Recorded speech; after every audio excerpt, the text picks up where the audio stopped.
Kyle, it's way past your bedtime. Dude, it's too noisy. I can't sleep. Do I at least get a bedtime story? Fine.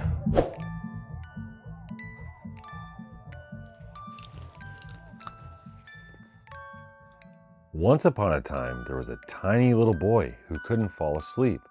Loud noises scared him and made him wet the bed. Everyone goes at their own pace, Josh. Anyway, one day the little boy found a magical case called the Defying Sea by Fractal Design. Impressed by its minimalistic Scandinavian design, he hopped inside to investigate. The interior of the case was roomy without being too big, offering plenty of room for him to frolic and play. The little boy was amazed by the full-length PSU shroud and ample cooling airflow. And then he saw it, a whole wall to support all of his liquid cooling gear. The best part was a large side panel window, so he didn't have to be afraid of the dark. The little boy built happily ever after. The case of your dreams is finally here. Click the link in the description to learn more about the Defying Sea from Fractal Design.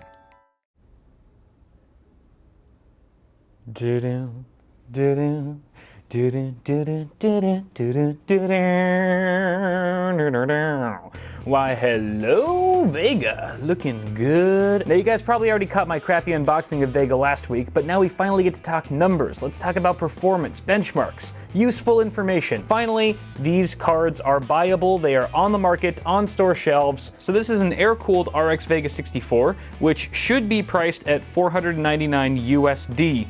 At the time of launch. If it's not, then I'm sorry, AMD has lied to you. And of course, once the add-in board partner variants come out, that'll likely increase the price as well. But for now, for the sake of specs on paper, this is $500. This is a $500 card, and it's going to be competing against the GTX 1080 because right now on Amazon, the cheapest 1080 that I found, $530, about $30 more than the RX Vega 64 air-cooled model, assuming that it is in fact $500 at the time of launch. So we're going to be comparing these two cards today. They're sort of, arch nemesis, if you will. And then we've also got this card. This is the RX Vega 56, a slightly cut down version of the Vega 64. They're both using the same Vega 10 GPU. It still has 8 gigs of HBM2 and that sort of thing, but it does have a slower clock speed and fewer streaming processors and that sort of thing. I've already talked about all the specs between these two cards on a previous video, so you can go ahead and check that out if you're curious. And at the price point of $399, $100 cheaper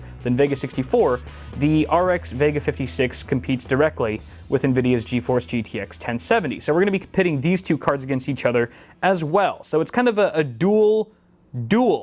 Haha! That works perfectly. I'm so proud of myself for making that up. Pads on the back, bro.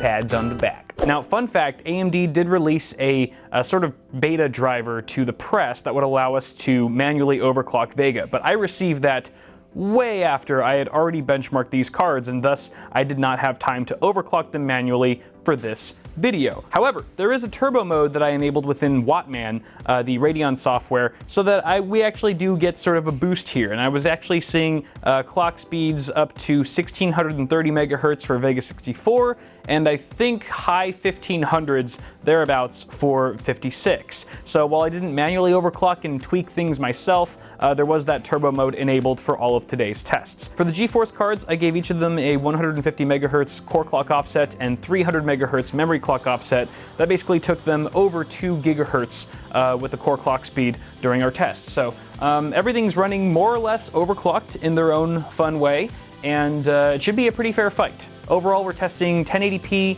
1440p, and 4K. So 3 resolutions, very common resolutions, no ultra-wide resolutions for today.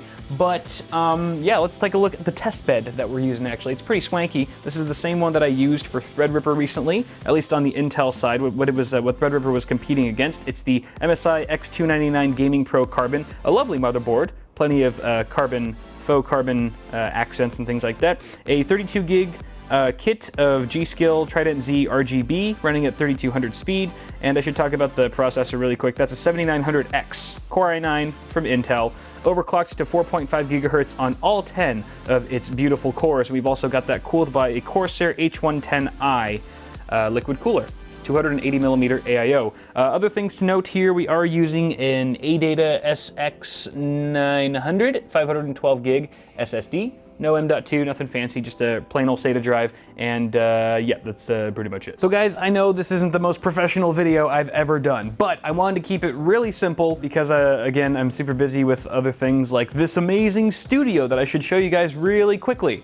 Hey, look at this cabinet. This is the best cabinet in the world. This is the best investment I ever made. It's 4 feet wide and much taller than I am, but there's just so much room for activities in here. I absolutely love it. Got all my camera gear over here, just a bunch of crap that used to be like just exploded all over my old room. That's now neatly organized with you know, the label maker and stuff. All the custom water cooled, or some of the custom water cooled stuff is in here. There's 2 more rooms, guys. There's 2 more rooms to this office that I have not shown you yet, so stay tuned for that. I'll be showing that in a different video. It'll be a more comprehensive tour than this. Pretty sparse right now. This is just enough to be functional. There's no flare added yet. I'm gonna do an ultimate gaming desk setup on this wall, which is gonna be the new background of all my videos, and there's gonna be stuff on the walls. There'll be a nice big like up and down desk, hopefully, right here for specifically just for doing builds on. Kind of got a shelf here. I'll put some more tools and easy access things there. This is where all the camera equipment goes, tripods, lights. We're gonna get a new lighting set. Everything's gonna be super cool. So this is basically the workshop room. And then the room that's sharing this wall, that's on the other side of this wall, is sort of the office space. And there's one small dinky room that's all storage. So we're gonna take a look at those later on, but I have gotten way off track. I just felt like I needed to update you guys really quickly because you guys have been asking so much about, when are we gonna see the new studio, Kyle? I thought we were friends, bro. Dude, it's been weeks. I haven't been able to sleep at night. Show me the studio or die. So now you've seen it, or at least part of it. All right, that digression was Jay approved. But seriously, getting back on topic here, let's run some benchmarks here. I'm using the latest drivers, by the way. Obviously the press drivers that AMD provided for the Vega cards, and then the latest driver, not the beta that's out right now, but the one just before that. Let's just go ahead and check which one it is because I don't remember it off the top of my head. Version 384.94. Without further ado, guys, here are your benchmarks for the GTX 1070, 1080, RX Vega 56, and 64. Go!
All right, guys, so let's break this down in numbers we can understand. Here's a look at the total number of frames rendered across all of our games and resolutions between the 4 cards, along with our frames per dollar in green at the right there, just so we can get an idea of what kind of value these cards are offering. On the bottom half of the chart, we see that the GTX 1070 performance-wise was actually about 4% faster than the Vega 56, which is kind of a bummer. However, if you look at the dollar amount, the cheapest GTX 1070 I could find on Amazon at the time of filming was $450 $450, or about 12.5% more expensive than what a Vega 56 reference model will retail for at launch. Again, that's assuming that it is going to retail for $400 and not some, inflated launch price. But if that is the case, then we're seeing a much better value with Vega at 3.24 FPD, Vega 56 to be exact, over the 3.0 FPD offered by the GTX 1070.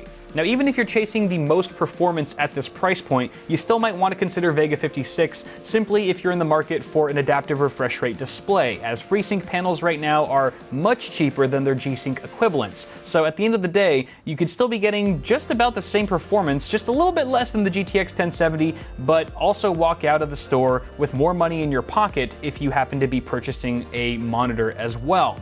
If a gaming display is not a consideration and you're just zeroing in on the GPUs themselves, I really can't recommend one or the other. I feel like, the price and performance, the additional price and performance that you get with the GTX 1070, it pretty much scales evenly over Vega 56. So it's really up to you. If you want to spend that additional, couple, 30, 40, 50 bucks to get that 4% more performance, that's a totally valid choice. However, if you want to save a little bit more for slightly less performance, Vega 56 offers a phenomenal value at this price. Now, taking a look at Vega 64 and the GTX 1080, they actually have a completely different relationship than the 1070 and Vega 56.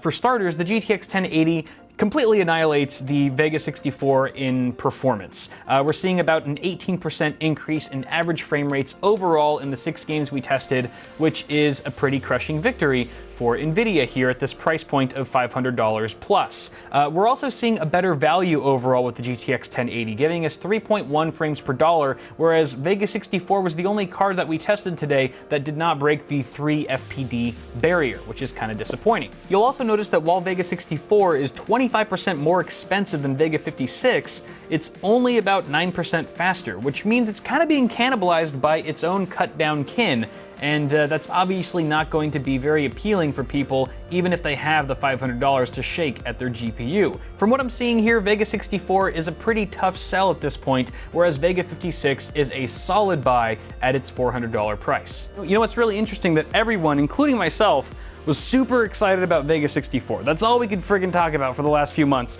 And then it turns out that the unsung hero of this story is actually Vega 56. It's got the right price and performance. The price and performance are just where they need to be in order to stay competitive with the GTX 1070. The Vega 56 card is not quite as competitive with the GTX 1080 as I initially thought it was. But Vega 56 is a great buy, and I've been recommending the GTX 1070 to people for so long. It's nice to actually have another alternative to recommend folks who are looking for a graphics card in that price range. Overall, very solid card from AMD, Vega 64.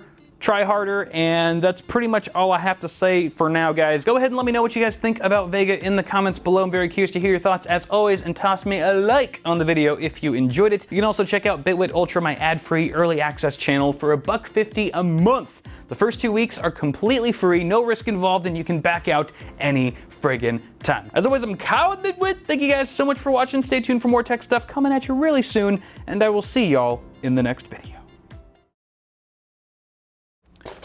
Oh my god, look at the view.